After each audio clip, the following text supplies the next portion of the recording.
The man was half dead when Nathan Griggs found him face down in the dust, bleeding from a gunshot wound, vultures already circling above.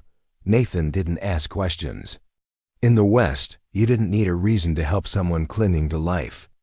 Maybe it was guilt from his past as an outlaw, or maybe he just couldn't stand to watch another soul die alone in the desert.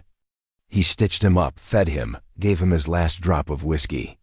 Even let him sleep in the old cabin Nathan had built after trying to leave the world behind. The stranger couldn't remember his name, claimed the bullets scrambled his memory. So Nathan called him Kid. They rode together. Cooked beans over the fire, shared stories, or at least Nathan did. The Kid mostly listened. Quiet type, watchful, but something in him felt familiar. Like a shadow Nathan had seen once and forgotten. Over time they grew close. There were no words for it, but Nathan felt something like peace, a second chance, maybe even redemption. Then one night, as the sun dipped behind the buttes and the coyotes howled in the distance, a single gunshot echoed through the canyon. Nathan stumbled, clutching his chest. Smoke rose from the barrel of the Kid's revolver.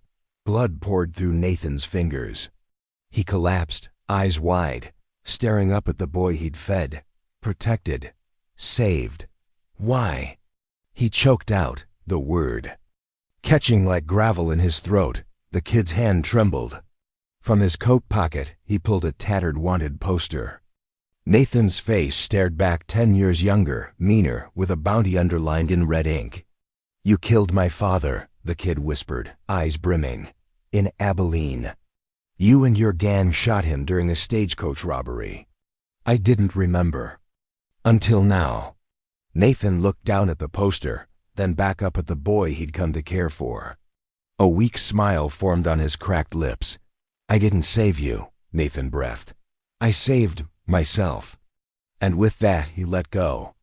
The Kid stood there, tears cutting trails through the dust on his cheeks. The revenge he'd dreamed of for years now felt hollow, like ashes in his mouth.